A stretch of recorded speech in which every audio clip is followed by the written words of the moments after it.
group of giraffe over here, all up on the ridge over there. Absolutely beautiful. We'll view him from the opposite side of the river and see his reactions to us on foot.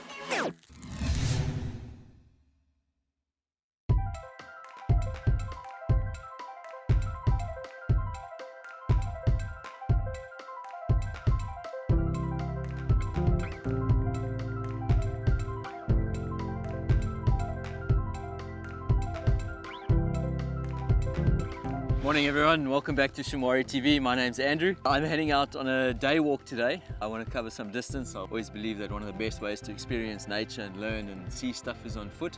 I'm going to spend the next couple of hours going from one side of the reserve across to the other.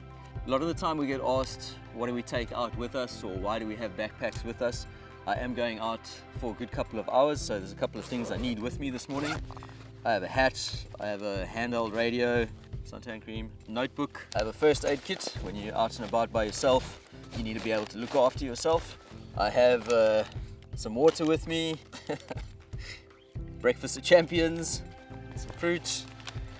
I've got binoculars, that's always important to have with you. I have a knife with me.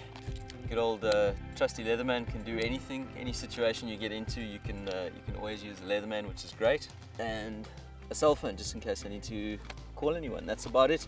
That's the stuff that'll be out with me for the day. So I often get asked why we carry firearms with us. It's not that we're out there to injure or hurt or kill animals.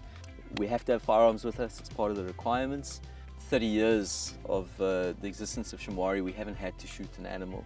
We do 101 other things to get out of those situations. This is a last resort. You know, as long as you go into nature respecting it, you keep your wits about you, there's always a way that you're able to negotiate out. So stick with me today, enjoy it. I'll show you any interesting bits along the way and have fun.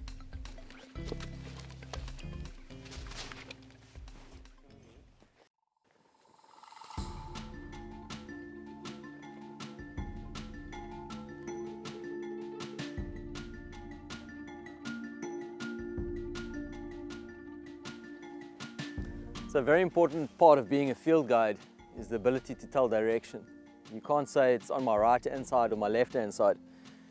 The bush is on my right hand side, but for someone else who's facing the other way, it's now on the left hand side. So we use compass bearings. So I don't have a compass on myself today, but one of the easiest ways is just looking at nature. It gives the answer for us. Have a look over here. So it's quite early morning. The sun came up over those hills over there. We know the sun rises in the east. We're in the southern hemisphere. So this bush is getting full exposure to the sun all day long. And it's very, very dry on this side of the bush. But if we walk around, there's a beautiful big patch of moss over here. That moss is obviously never really getting any exposure to the sun, and it's able to stay a lot moister and therefore will grow. So this is obviously our southern orientation. That would be our northern orientation, east and west. There's your direction. Obviously within a couple of degrees, but enough to get you from one place to the next.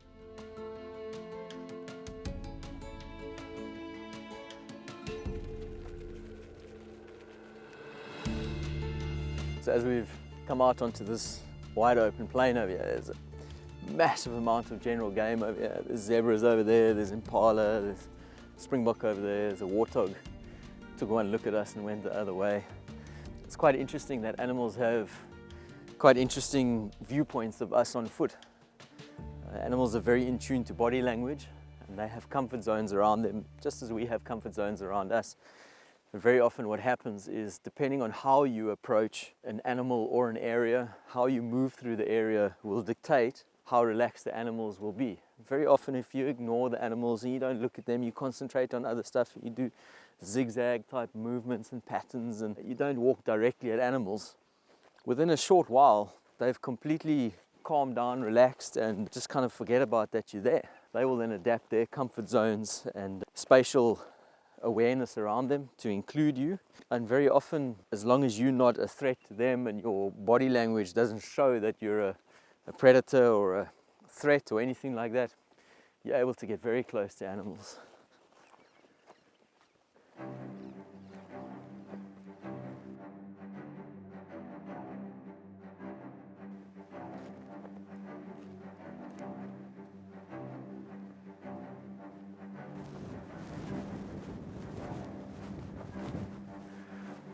Just down over this ridge is a whole group of giraffe over here, all up on the ridge over there.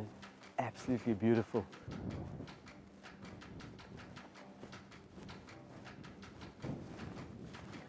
Provided we don't walk directly at them and we keep tracking side onto them as they're moving, we might, that group over there is standing completely still, we might be able to get quite close to them.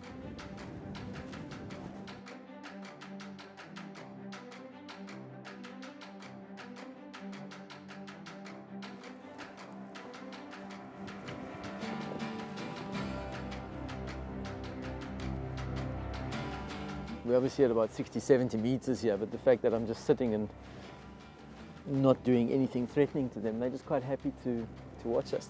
There's a group of zebra there with them as well, and everyone's just kind of like staring and trying to figure out what we are, but obviously we try and walk with the focus not on them, so eventually they'll just relax and carry on feeding. You see the ones up on the hillside there have already forgotten about us and are now feeding and carrying on like normal. So when we walk out, we'll walk out in that direction over there, and increasing the distance, they'll completely relax down. Already animals starting to shake heads and some of them feeding again, so yeah, within a minute or two they'll just relax down.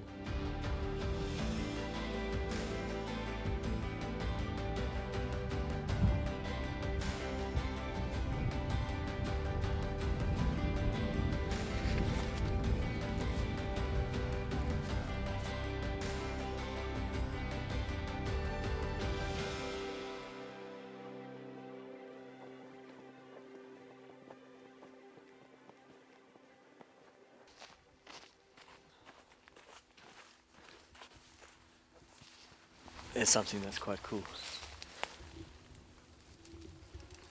Just hanging in the bush, a few meters off the ground, there's a silk ball with a whole bunch of leaves and twigs collected together. That's a nest of a rain spider, a Pelastes. A female rain spider would spend a fair amount of time busy collecting all of that debris, leaf material and twigs, and sewing it together in that silken ball. And she'll lay the eggs inside there, which is an awesome protective environment for all those little spiderlings to hatch in.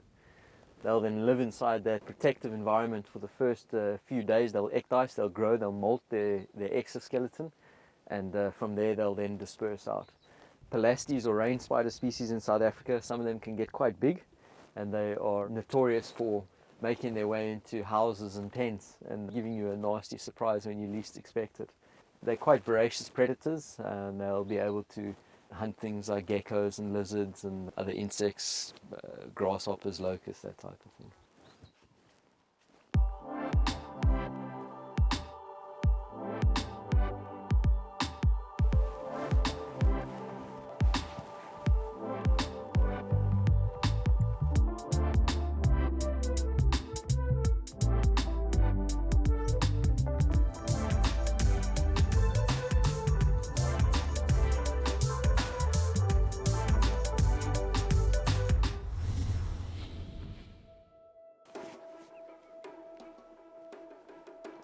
So as we've come over this little ridge over here, just making our way along the riverline over there, there's a beautiful male lion that's lying on the edge of the opposite riverbank, looking down into the riverline.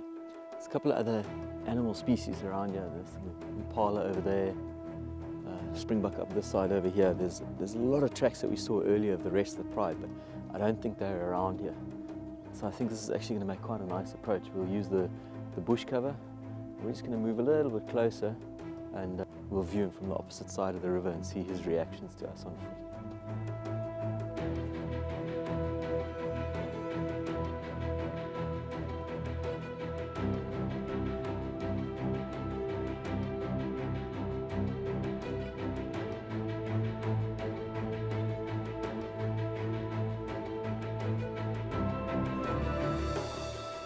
So we're at about 100 meters now. Maybe just under 100 meters, and he's got quite a nice vantage point. I don't see any tail flicking or anything like that, so he's actually just quite super chilled and just busy watching us. A lot of the time how you approach animals will dictate how their comfort zones around them increase in size or shrink in size.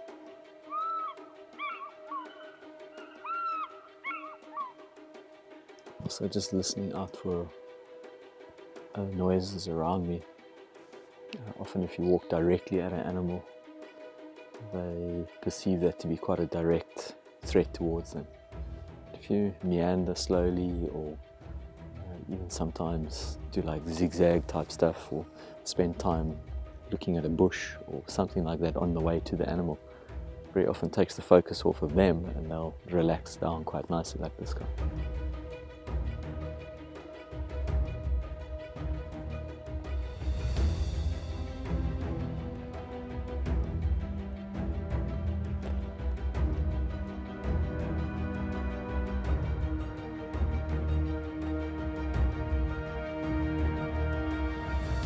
So we've managed to move tiny little bit closer.